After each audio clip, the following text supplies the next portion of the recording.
Hey guys, welcome back to another episode of Strip by Sia, your podcast for strippers, sex workers, and all the fancy naked people out here today. So today we've got a really fancy naked person. She's always naked.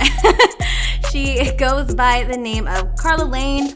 She is a very famous porn star, specifically in BBW and girl content, and one of her partners was on the show actually quite recently. We interviewed Mo Reese just a few weeks ago in regards to the porn industry, his work behind the scenes. So we're flipping it over again because we want to actually talk with some people that participate in the scenes. So we've got Karla on the show today. Karla, are you there? I am here. Hello. Hi. Welcome to the show. It's so nice to have you on. Thank you for having me. And I think you just got back from a trip yourself. I think you were out camping. Yes, we did hashtag van life for like 9 days. We lived out of a minivan, and it was like the best experience ever. We did 7 states in 9 days. Holy crap. Whoa. So you were on the road. Yes, we were traveling. We didn't stay at one place longer than one night. So it was like we set up camp, we slept, and then we went to the next location. Oh, fun. That's awesome. And it's such a lovely time of the year to go to with all the colors coming out. And it was good because it wasn't too cold, and I'm kind of a little not so good with the cold. I'm like, I grew up in LA. We don't do cold. No.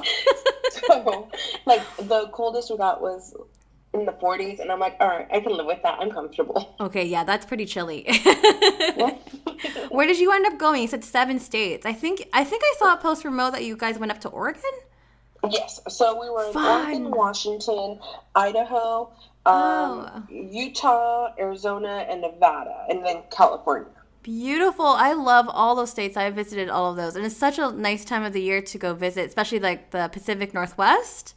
Mm-hmm. I mean, obviously, because I'm from there, but I mean, up in Canada, so we didn't quite get as far, obviously, but that's awesome. Lovely, lovely. It was one of those trips that you'll remember like forever, because I'm like, how often are you able to do a road trip like that? Now I'm looking at my like next road trip. I'm like, all right, where am I going to next? And I'm thinking Arizona, New Mexico, probably Colorado, and just kind of doing the South a little. So we'll see.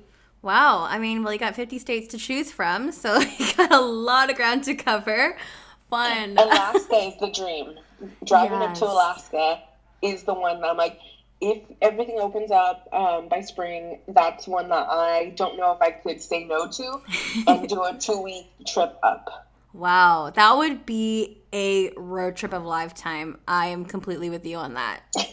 Super cool. So yeah, again, hopefully, fingers crossed, things will open again next year. I mean, we could only hope. It's so uncertain at this time. It's a whole big question mark. So we just gotta stay patient. A question mark right now. Yes. But enough babble here. I mean, I love talking about road trips and vacationing, but I really want to get to know you. So I just know a few things about you. And I was curious because when I was interviewing Mo, I was like, oh my God, he spoke so highly of you. And I was like, I got to get this girl on the show. It's all bullshit. It's all lies. We're here to set the record straight. So from what I know of you, from my stalking abilities, you're a multi-Avian Award-winning artist, BBW Performer of the Year. Apparently, you also have a catering company. I do. You're an amazing porn star. Tell us who you are in your own words, on your own terms, and go. Commitment issues. So that's why I do a little of everything. The catering company is kind of a newer thing, but I've been in the industry for over 15 years now. Wow. I don't know. I like to be in front of the camera because I like showing, like, this body / a plus size body is able to do everything that other girls can do and can do it just as sexy. So that's kind of like the whole reason why I keep doing what I do. I am happily married to my husband of over 16 years. Wow. I am in a relationship with 2 other men, Mo being one of them. And I live in Los Angeles, grew up in Los Angeles, have lived within 10 miles my entire life. Wow. I have a garden, I have chickens, I have some Wow. cats, some dogs. I have like a little mini fruit orchard of friends because I'm like obsessed with growing as much food as I can So cool. without doing shopping. Yes. So yeah, that's kind of everything in one thing. Oh my God. That's amazing. You're living the life, I would say. Thank you. That's incredible. It's always been my dream as well to like grow my own produce and like, raise my own chickens and have eggs and stuff and just like be self-sufficient in that way. So I'm super jelly. It's always thing. I think we all think, oh my God, I want to do this, I want to do this. But most of us rarely pull the trigger. Like we don't have, if you don't have a backyard, I don't have a big backyard, but I make it work. I grow some herbs on your balcony because I'm like having fresh cilantro for something or parsley or like sage, even in a little pot changes the food completely. 100% agree. And I also do have some herbs on my balcony, which are kind of dying. Perfect. But It's seasonal too. Another thing that if you don't like, if you're in the cold weather and you want to grow through the winter, sprouting. Get into sprouting. Oh. So the indoor stuff you can buy it. Like you can go to a place and they have sprouting seeds, and you can do them in mason jars, and you can have fresh greens even when it's 10 feet of snow outside. What? Okay, I'm gonna have to do more research on this, and I'm also gonna have to talk to you about this like after the show. I'm like a whole big food nerd too. I used to have like a cake business 10 years ago, so I'm like, this is all super cool. So I'm totally nerding out. But let's rewind here. Let's start at the beginning. So how did you get involved with porn? I've always known I wanted to do it. It was kind of bringing happiness. In my mind, I'm like, the guys would always go behind the curtains, beaded curtains at the, video store, and they would come out happy. And I'm like, oh, whatever that is, I want to do that. I want to bring that kind of happiness. That's so amazing. I figured out what it was, and I kind of got into it. But I never really watched porn or was like into porn. It was the more like, whatever that is, I'll figure it out and not get it done. That's amazing. And how did you figure that out? My husband worked at a video store and that had that kind of section. And we had friends that happened to be in that industry because we grew up in LA.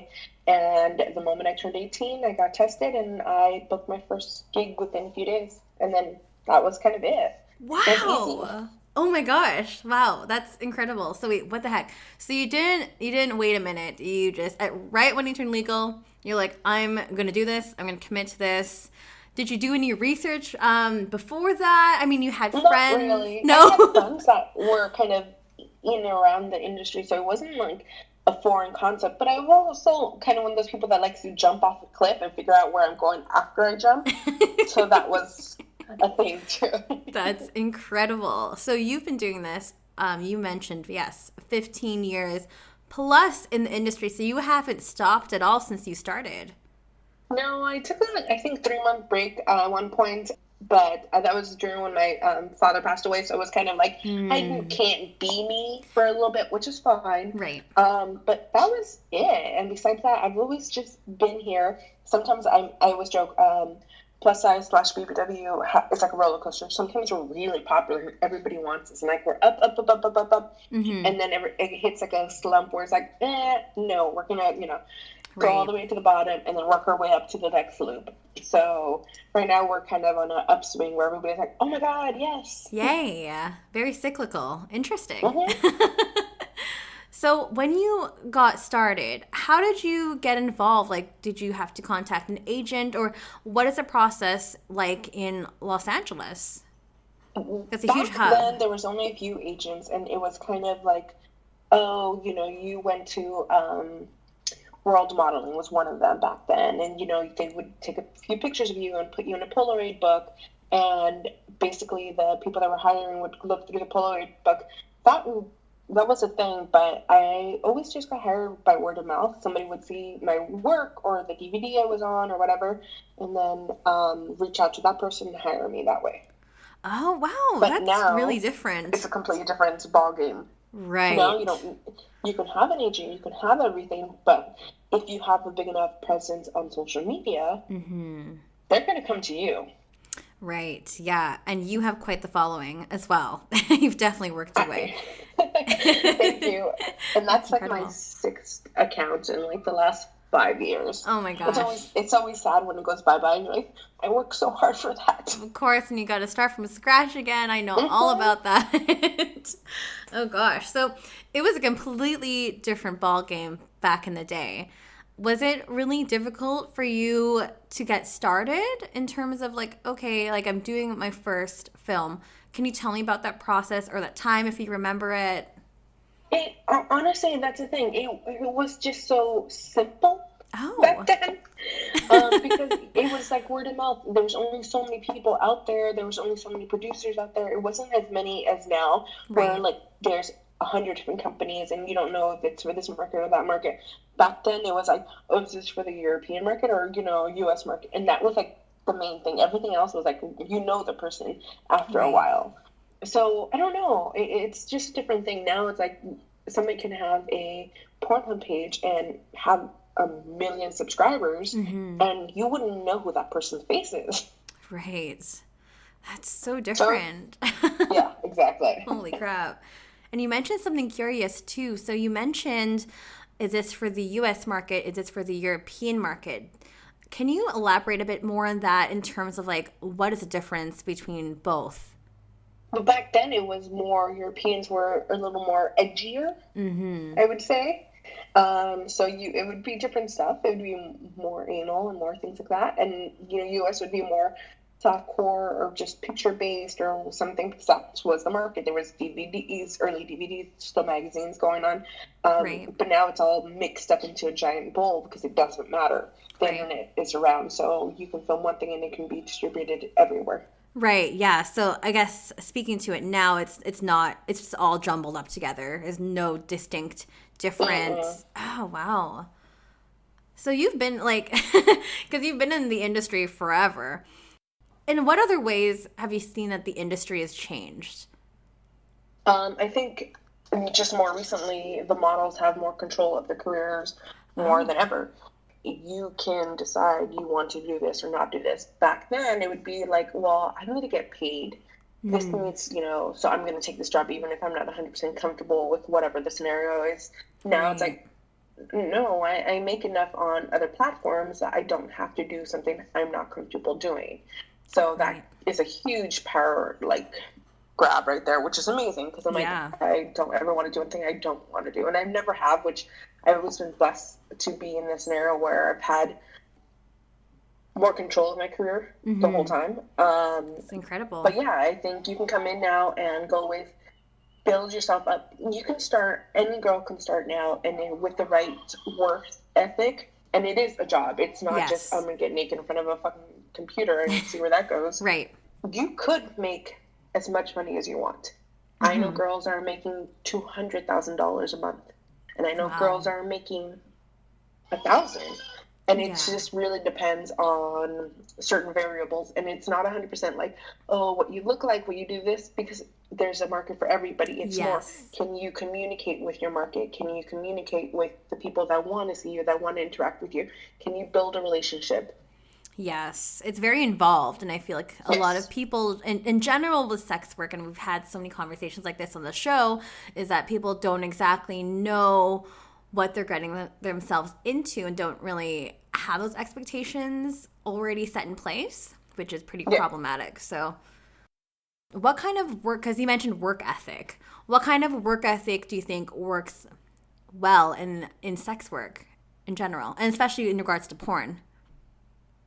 Determination, understanding that even if you're not having a good month, that does not mean that you're not valuable. It just may mean you need to re-strategize whatever plan you're working on to make it work best. I'm also a big believer that I do not work hard. I work smart. Yes, big difference. There is a huge difference, and there's burnout is completely reality in this world. I've seen Right. girls like, I'm going to do this, I'm going to do that, and then they burn out, and then they don't want to do anything, and then the momentum they built up is It's gone. gone.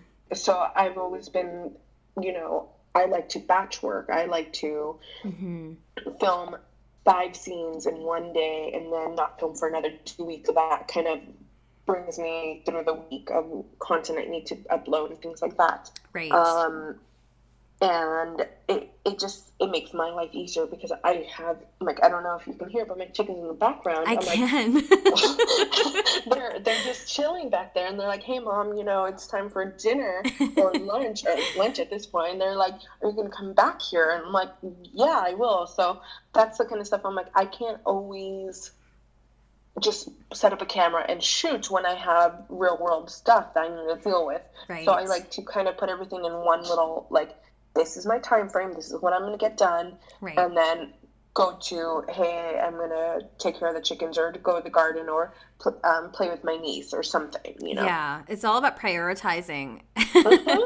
Yeah, and I feel like sometimes, as you said, people just, I want to do this, I want to do that, and do all this stuff, and then they just get so exhausted super quick, and then they just, as you said, lose that momentum, it's gone, and they try to bring it back up, and it's just much, much, much harder to do that. So exactly.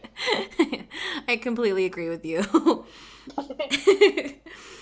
I also wanted to ask you and go into the type of porn that you do. So from my research, you do a lot of girl-on-girl porn, also just solo stuff as well. Can you tell us a little bit about that in terms of why you chose to do girl-on-girl? Have you ever done boy-girl porn too? Oh, yeah, I do it all, but I think girl-girl is easier to connect with. Oh, okay. Girls are typically like, hey, you want to hang out and shoot 3 things at once? Hell yeah. Versus a boy, certain things need to work. Yeah. So it's a lot easier to shoot girl material faster than it is to do with boy stuff. So that's why there's a lot of girl material out there. And not that I don't love boys. It's just there's different parts to that. But yeah, and then a lot of solo stuff, again, it's easier just priority-wise. Yeah. Hey, I'm going to set this up and do this, and I don't need to rely on anybody but myself and some lighting. Yes. But in my case, it's myself and Mo that sets up the lighting for me. Oh, good. Such a bonus. Yeah, exactly. I have a lighting guy. We're fine. But yeah, it's a different thing, and it's interesting to see how I always go with, there's a market for everything. And if you're able to capitalize on the market, you can just do what you want to and never, feel uncomfortable doing something. So if you're into only girls, if you're into solo stuff, great. That's what you should focus on. If you want to just do boy-girl content, great. Find a boy that can keep up with you. Yes, literally, though. Can you tell us a little bit more about those differences between girl and girl and also with boy-girl? Because you mentioned, like, okay, yes, it's a bit easier for girl and girl, but what about those difficulties when it comes to working with males? Besides not being able to perform as well, I honestly, I think that's basically it. I think you just are relying on a body part to work. Versus girls, you can always just use a little lube and you're good to go. Slip and slide. Yeah, exactly. You're like, I'm fine. Yeah, let's get some coconut oil. You're fine. We're good to go. But yeah, exactly. But with boys, it's always one of those things. And if you have a certain scenario or time frame and you're not able to perform during that time frame, then there's editing. And I don't like to edit that my stuff. I like to go very raw. This is from the phone to uploading. Right. So it's just sometimes a little more editing work. But I'll do it if I love it. And sometimes it's fun just to do the behind the scenes stuff. Like with Mo and I, sometimes we just POV stuff and we're good to go. So yeah. Yeah, I definitely hear you with that, because I guess not the same, but similar with podcast editing. I don't really like to edit my podcast so much. I mean, when I was starting out, I'd edit the shit out of it and take out every single breath and all this stuff. But I like the naturalness of it. Yeah. I want people to sound like humans and not like robots. Exactly. Yeah, it can be really difficult sometimes. So I hear you. It's not because we don't want to do the work. I don't mind doing the work. but you want to just have that flow. And if you have to edit something to make it seem better, then I don't know how genuine that is, right? 100%. So I'm very much more like, I like the boyfriend experience or the girlfriend experience or the POV stuff, something that can flow naturally without having so much of a scenario build up. Right. Just because it just feels more like something that would actually happen in real life. Yeah. Do you think that like a lot of, or not a lot of, but porn in general is moving more towards that? The realness, the rawness.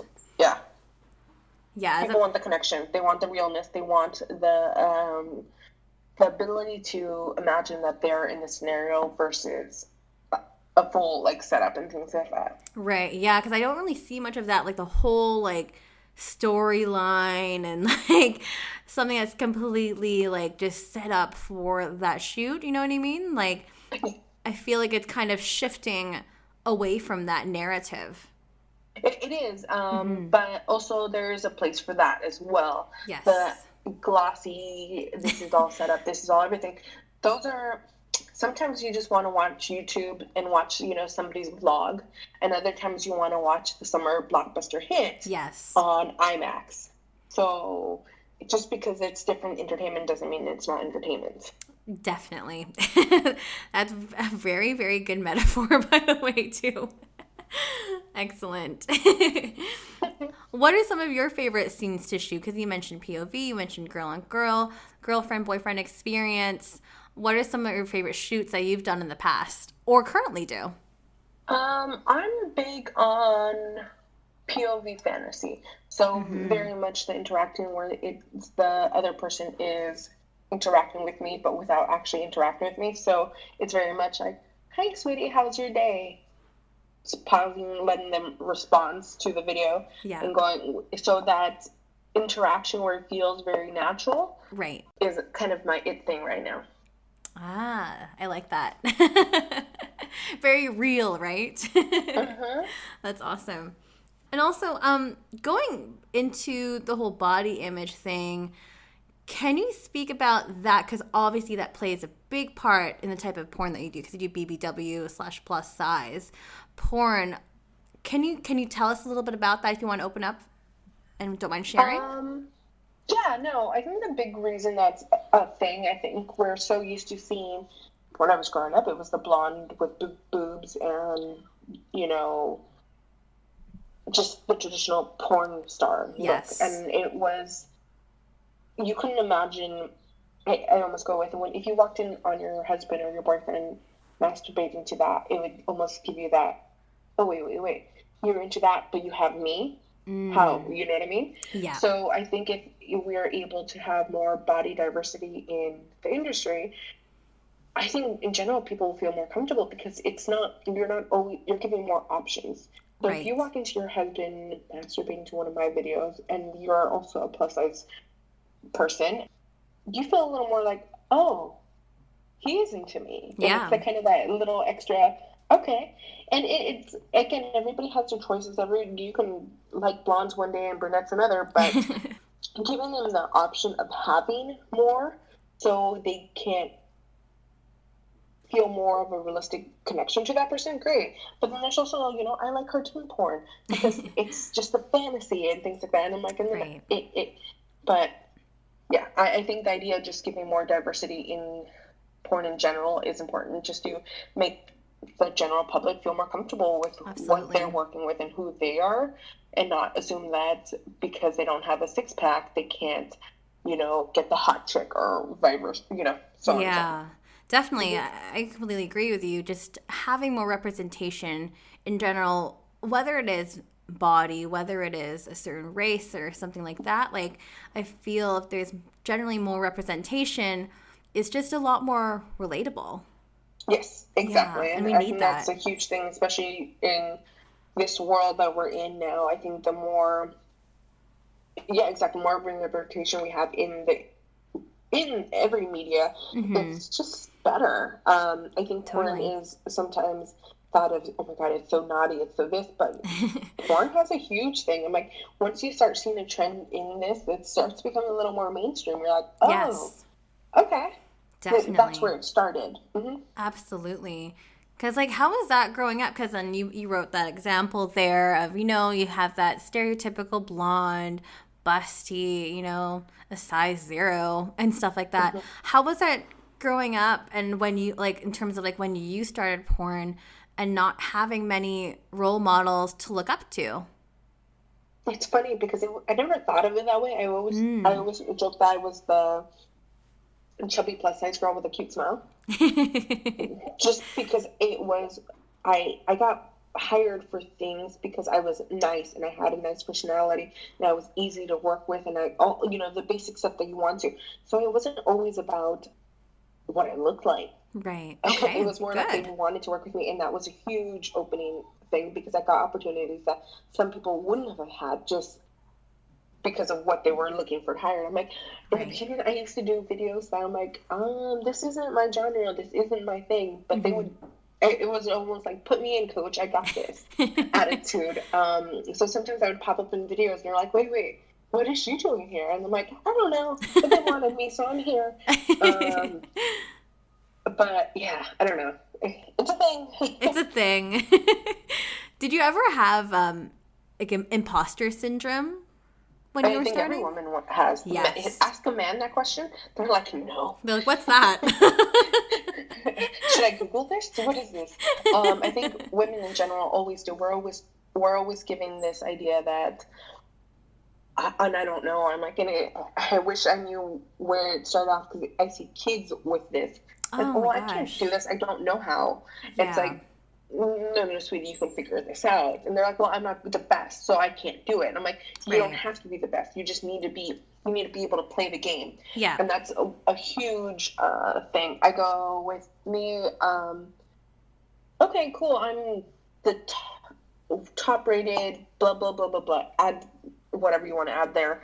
But then I look at other people and I'm like, well, I'm not good. I'm not as good as that person. And that fucks with everybody. Totally. And I'm like, even if I'm considered the best of what I am, I always go with, but I'm not this. And that's something I work on fucking daily sometimes, where it's like, no, I still have to acknowledge that in my bubble, I am me. And that's all that matters, because the other bubbles don't matter to me. And we have social media, we have this, we have that. So it's in our faces, but we just have to understand that you are who matters to you. So you have to work as hard as you can work. You have to understand that you are the best you can be today, and not look outside the bubble and go with, well, that person's doing this, that person's doing that. And because it doesn't change what you're doing. No. And I really like that you said that, because I feel like women just need to hear this more often. And I feel like we don't. We don't, and because we don't like to show that we're weak. Yes. Because we're supposed to be strong. No matter what, we're supposed to be doing this, we're supposed to be doing that, which is 100% amazing, great. If you can pull that off. I'm one of the most body positive people you'll ever meet, and I love my body. I can walk around naked. I can be uncomfortable in my own skin. Yes. But that is something that not everybody has, and that's also not every day. There's times right before my period when I look and I'm like, oh. and that's just my hormones fucking with me, and I have to understand that isn't a real thing. Right. It's just something happening to my body that's going with, this is what's working out. Yeah. Okay, one of my chicken just flew from one fence to another. I'm like, I will be standing up right now. I know, I heard something there. I was like, what is that? It's a chicken flying. Literally, she flew to one of my fences to another fence to try eating grape leaves. Oh my God. I'm going to have to clip her wings so she doesn't fly that high anymore. Hi, girls. I'm sorry. I love this. Never a dull moment at your house. No, exactly. I love it. Going back to body positivity, like where did that come from? Where did that stem from? So my mom was always, you're not going to, and this sounds bad, but it's not as bad as it sounds. My mom would always say, you're not going to be the prettiest, you're not going to be the skinniest, you're not going to be this, but if you can be the most confident person in the room, nobody can take that away from you. Right. And that was one thing that really stuck. She made that thing where she's like, You need to be comfortable in who you are and what you are, and don't let anybody try taking that away from you. Because when somebody walks into you and they're confident, no matter what they're wearing, who they are, whatever, everybody kind of gives them like that, okay, I get it. Yeah.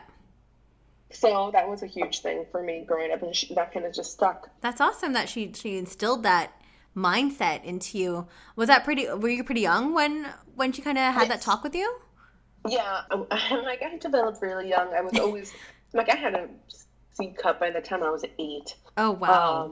It was one of those things. So she always she knew that was going to be a thing. So she started young, knowing that I would have to deal with attention differently at a younger age than most girls. So it was kind of this, here, let's set up some ground rules so you're comfortable with everything. Right. It's so nice that she had that conversation with you, and just to take initiative in having that adult conversation, because I feel like sometimes parents don't have those conversations until it's like at all. Like, I never had a conversation like that. The kids get older, and then they're going through stuff at school, and they don't understand how to process that stuff that's happening.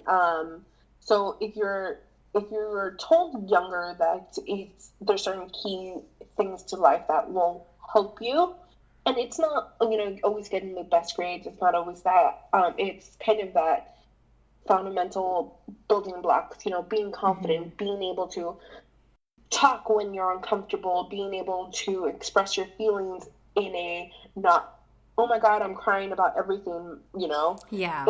Those are life lessons, because I know women that when they still don't get their way, they end up crying about it. They're like, oh, this didn't work out. I'm like, honey, I get it, but it's not the end of the world. No.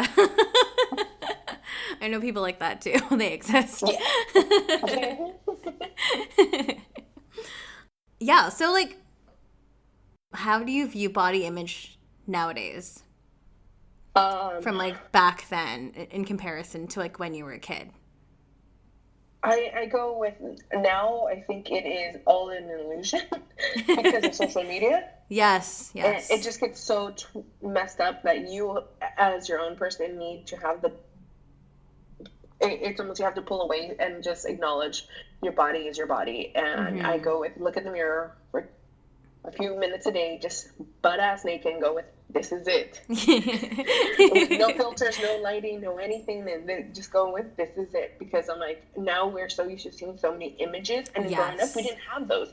Okay, we had the teeny bopper magazines, great, but it wasn't this where you see a picture of me 15 and the pictures of 15-year-olds now, and you're like, wait, what? Yeah, they look so much older and like mature. I was like, I didn't look like that when I was a teenager. No, exactly. I was like all awkward and gross. Yeah. Exactly. When did everyone get so hot? I'm like, oh God, should I be looking at you? Please pull out an ID. Thank you. Yeah. But it's weird because that's what they're growing up with. Like my niece I have a niece that's 16, and she gets her eyebrows done and her hair straightened, her nails done. I'm like, I remember thinking getting like a French tip was a big deal for my 16th birthday, and this one has like acrylics on. I'm like, what? Okay. Holy. Okay. But it's a different thing. That's what they see, so that's what they're emulating. I'm like, oh God. But and my big thing right now is like, okay, this generation is going to grow up with so many filters that they're not even going to know what their faces look like without filters. It's so true, and it bugs me so much. I hate filters so much, and they're fun, whatever. I'll have the butterfly one, my face is all like, smoothed out, but like the filters, Facetune, like ring light, like everything is so like smoothed out. And it's like not natural. You don't even look like you anymore. I'm like, when I just got my lips done for the first time. I have never had anything done, but I decided to get my lips done. I was kind of the last holdout of my friends.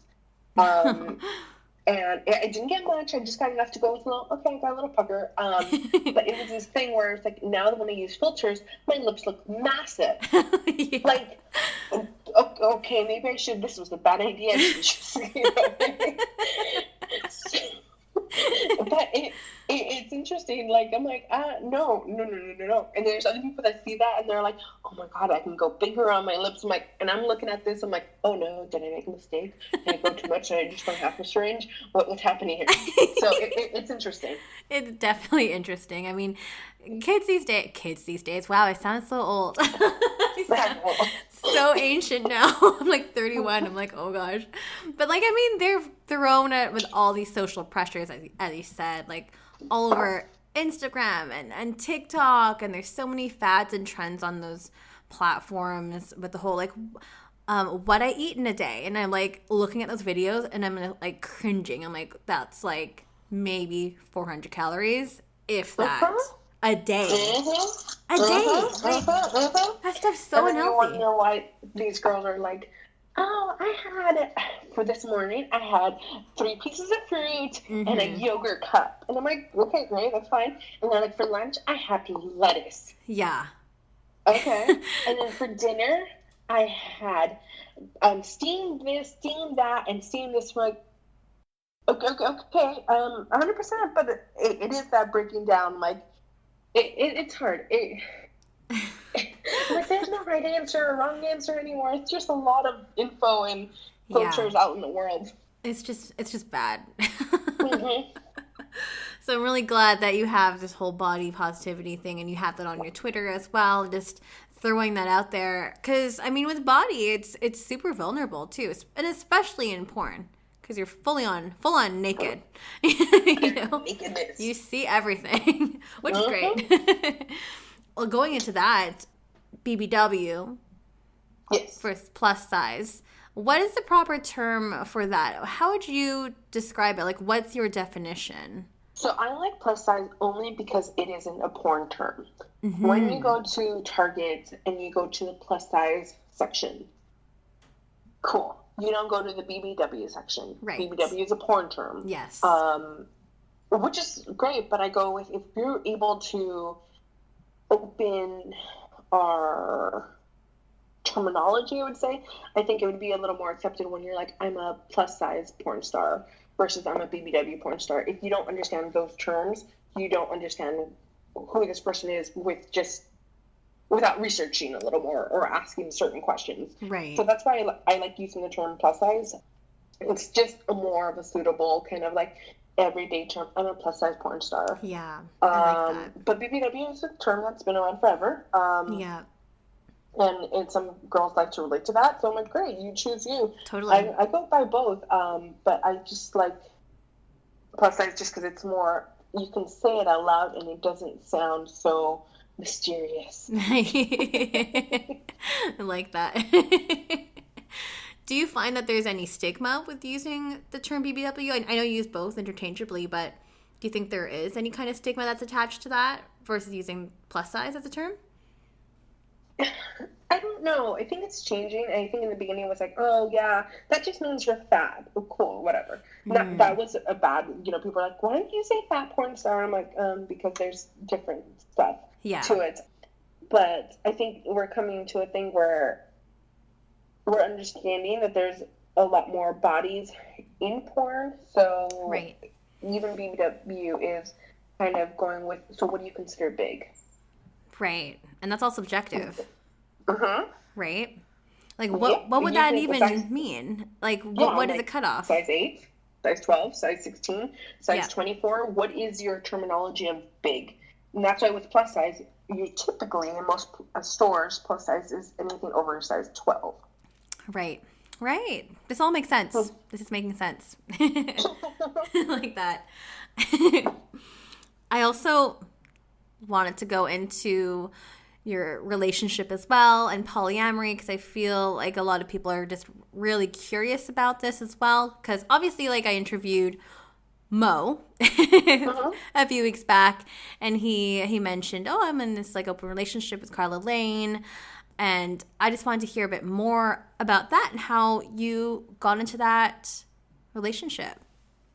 So I grew up with a mother that kind of always had 2 relationships, so I always kind of understood that was an option.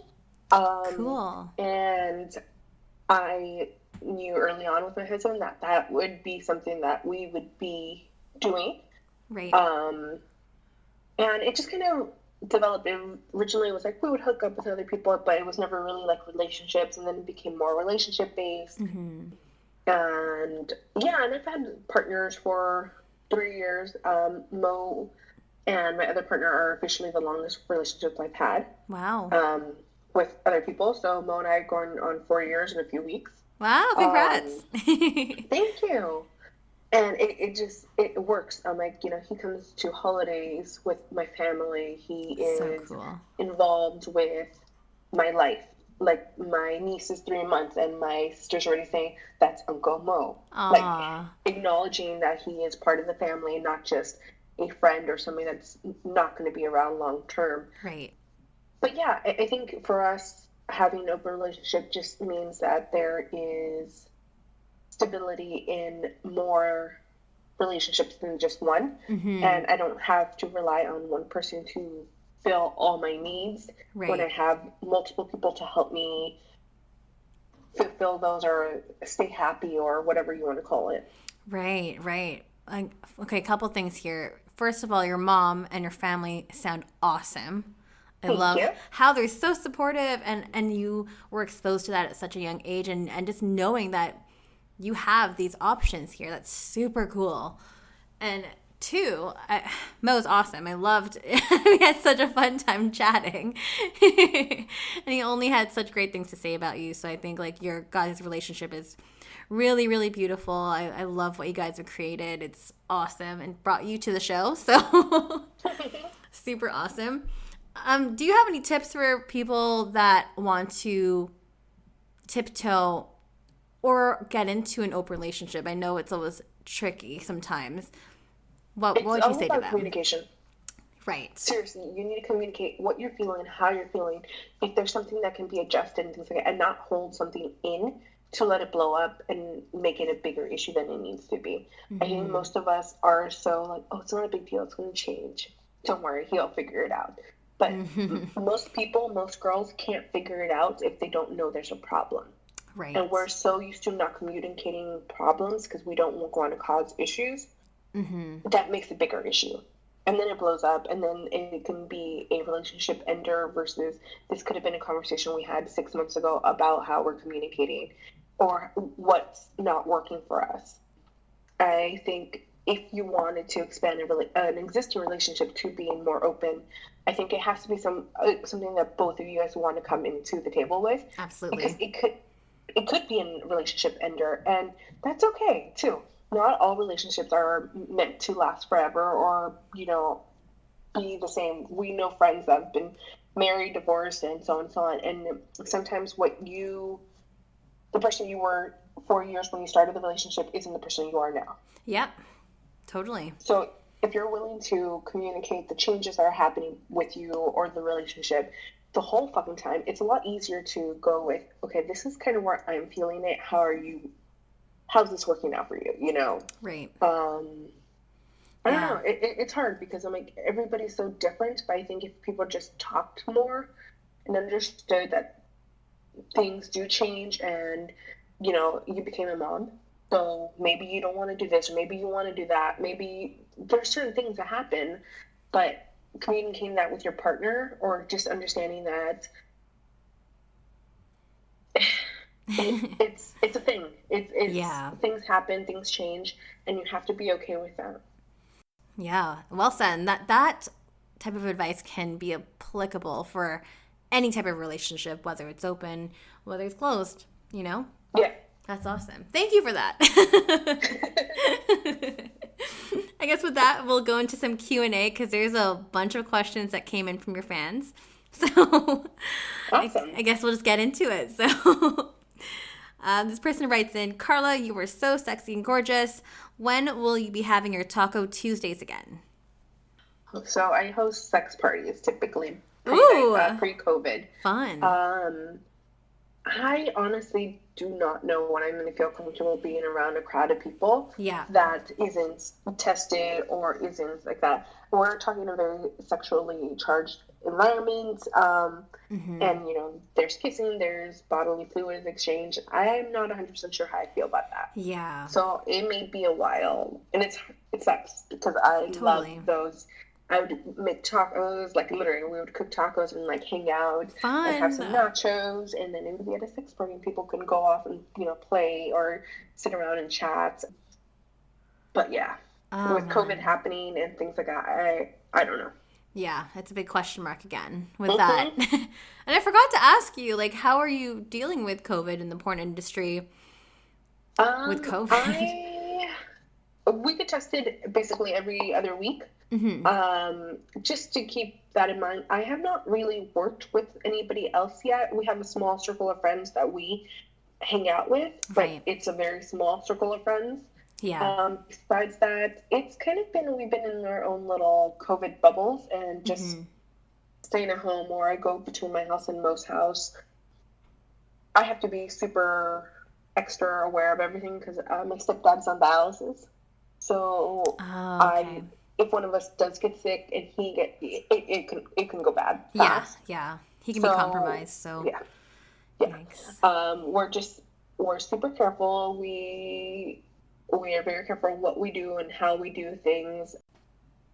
So yeah, I have not. I went to work for one day and it was a solo scene and I felt really comfortable with that scenario. And Hmm. I've worked with a person in the past, but I don't know how I feel about going to work for people I am not familiar with yet. Right. Right. That makes sense and is completely understandable. So better safe than sorry, right? Yes. Okay. When are you going to start working with other guys and girls? As you said, that's a big question mark there. I guess it's more of a statement, but you can answer it if you want to. Is it hard being that beautiful? Yes. So hard. Hey, sex It's a work is hard. task to look this gorgeous. Like, it's funny. I typically don't wear much makeup, and I'm very like put my hair in a bun and ready to leave the house. So when people are like, "You're so beautiful," I'm like, "Thank you." Like, I am born this way. I love it. What size are your tits? 40 triple D. Holy crap. Wow. I want one Yeah. boob. I've always, I've been buying all my bras from Europe right now, and I'm obsessed with like I think Curvy Kate, I think that's what it's called. But Okay. their bras. And my mission this year was to only buy matching bras and underwear Mm-hmm. and wear that every day. How's that going? That would not very good. I have a lot, but I forget. Then I go back to, oh, this is my sports bra. I'm fine. I'm almost at the point where I want to throw away all my old like bras and undies and just have like matching sets, but I'm not there yet. No. It's a work in progress. Yeah, it 100% is. I'm like, it's a lot of work just to go with this is that. Okay. So as you can tell, a lot of the questions, most of them came from cis males. Yeah, that's How the big? market. Yes, that is exactly your market. How big is your booty? I'm at 48 inches, almost 49 inches, Wow. because Mo joked the other day that I can't raise my voice unless my butt is bigger than 52 inches. And then we had to measure, and I wasn't at 52, so I couldn't raise my voice. It's an inside joke. But it was one of those, yeah, so I'm a 48 and a half, I would say. I'm surprised you had an answer to that question. I was like, wow, that's amazing. I used to be a perfect hourglass. I'm right now. My butt's a little bit in my boobs. My boobs are, I think, 47. My waist is 36, and my butt is 48 and a half. Very close, though. Those are great measurements. Very close, but Very not close. before I used to go. I'm a perfect hourglass shape, and now I'm like.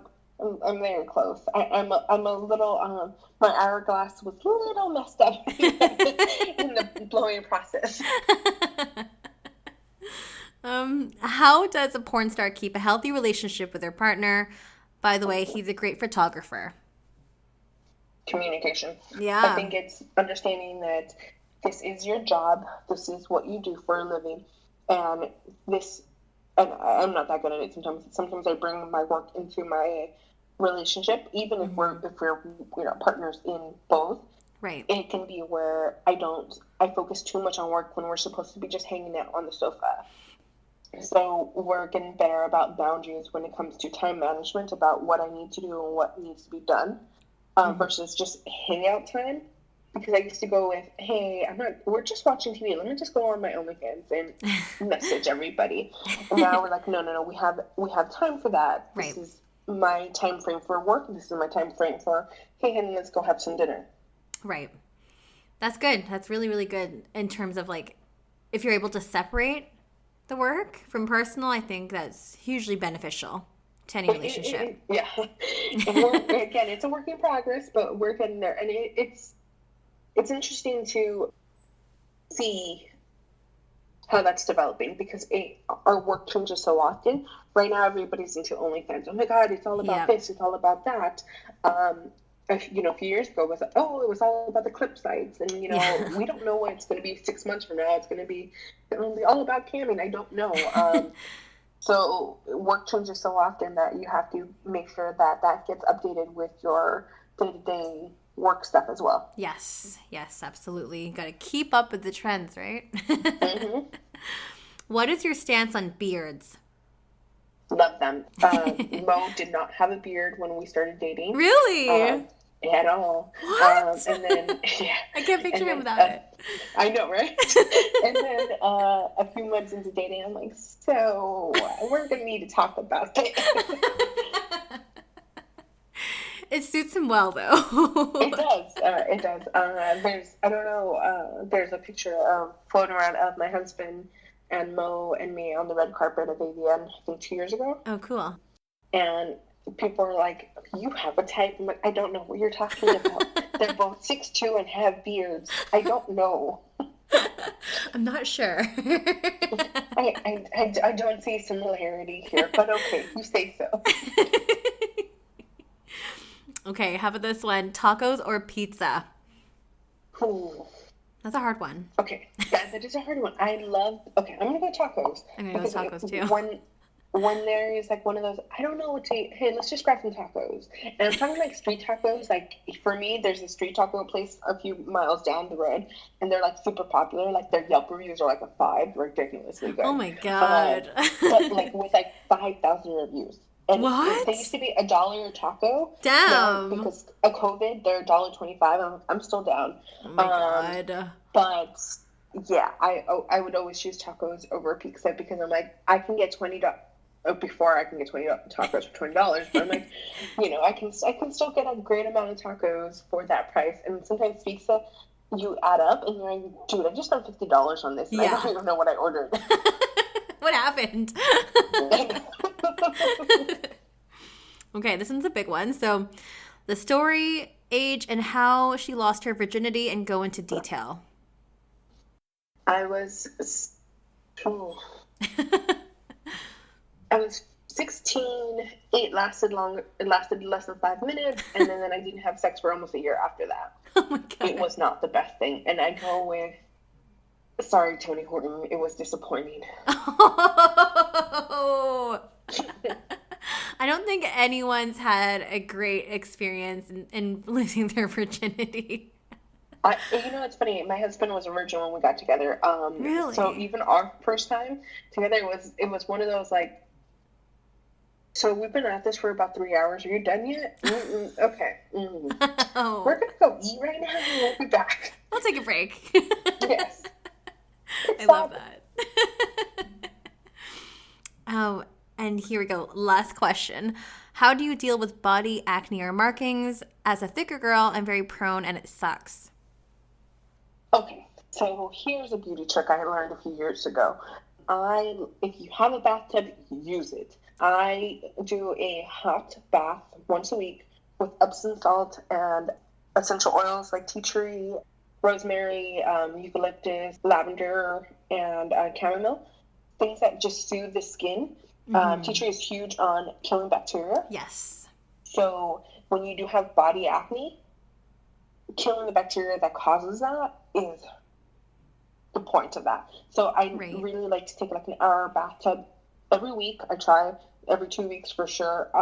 Just to open up the pores and let them kind of just do their thing. Yeah. Also, after a workout or after a point of getting sweaty, Yeah.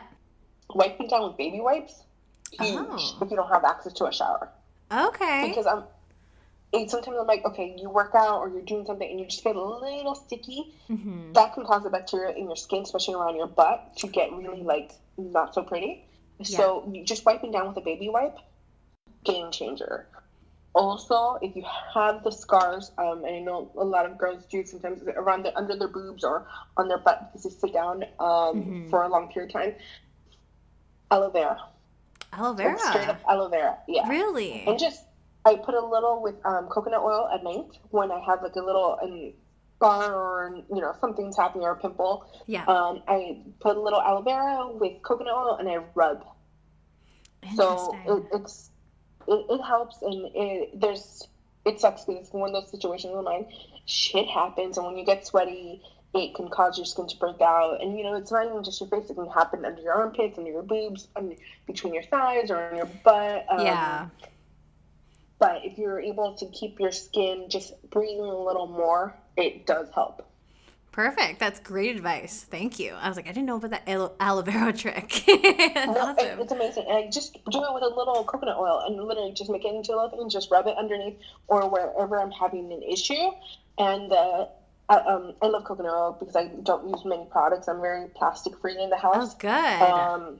Yeah. I'm a hipster millennial that like drives a Prius, has chickens, and doesn't use plastic in the house or trying to use very minimal plastic. You're amazing. Thank you. The joke is, I'm a unicorn. And I'm like, I don't get it, but okay, if you say so. But yeah, I think that just gives you an extra little thing. But if you're having like hardcore issues, I would highly recommend going to a doctor and talking to a skin doctor, because that's what they're there for. We're always so scared to, oh my God, but it's so weird, it's so embarrassing. No.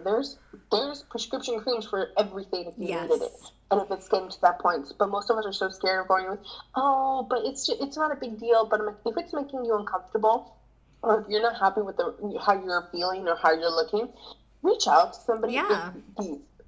But again, we get so like, oh, it's okay, I'll be fine. I'm like, no, honey, don't make yourself suffer because you're so embarrassed to ask a doctor about, hey, I'm getting back acne. What do I do? Totally. Don't be embarrassed. Go seek help. Like that's, as you said, that's what they're there for, and usually they can do something for you. So don't be embarrassed. You're improving yourself, right? Exactly. Like I like to call it, this year was very much a glowing up year for me. Good. Like so glowing up. I decided to get, I'm doing laser hair removal. Yay. On my whole entire bate. What? I'm going to be a hairless mole rat, except for like my bush, because that's like my popular thing. And then like I'm going to get Invisalign because I've always my teeth I have a fantastic smile. Everybody says that. I'm like, okay, you great. You do. But it doesn't line up. My bottom teeth don't line up with my top teeth because I had a crooked tooth on the left side. So if you notice, you're like, oh, okay. It's funny.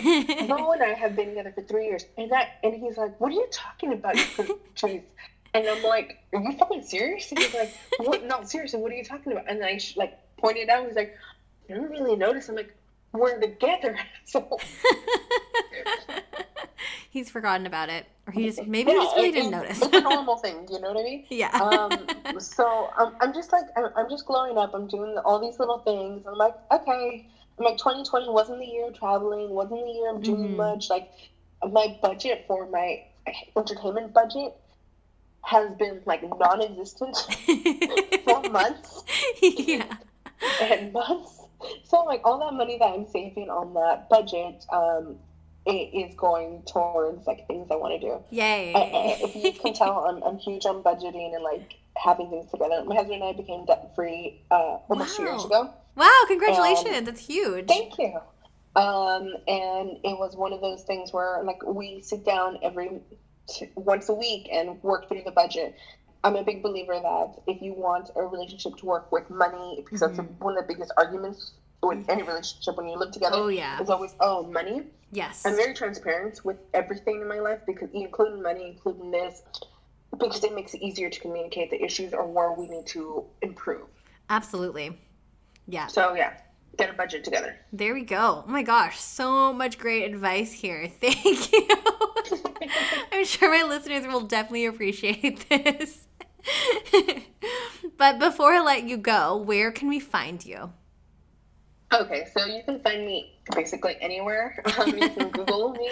Yeah. But my literally. yeah, exactly. But my main platforms right now are OnlyFans, and that's onlykarla.com. And then my website, if you're more of a traditional person that likes like scenes versus interaction, that's only Karla. That is KarlaLaneXXX.com.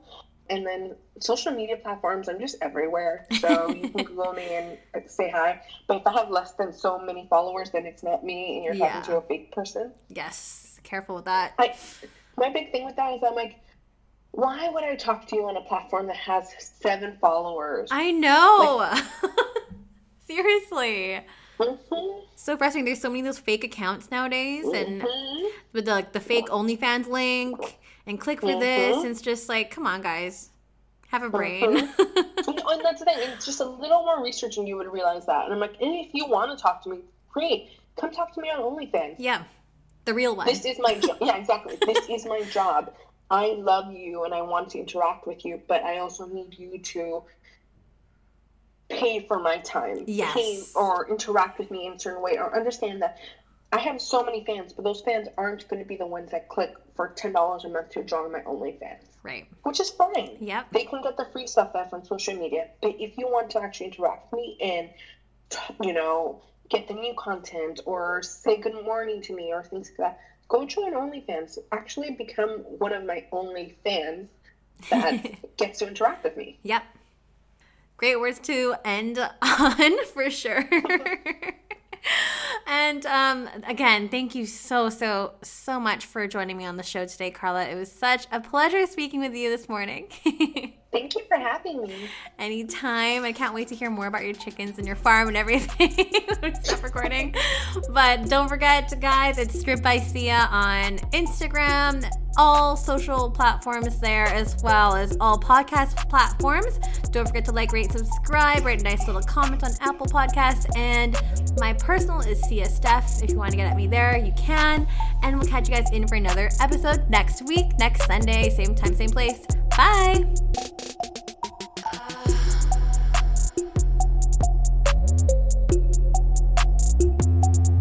You're listening to Strip by Sia, hosted, produced, and edited by Steph Sia. Artwork by Maria Bellandirama, music by Ted D, and photography by Ian Davern.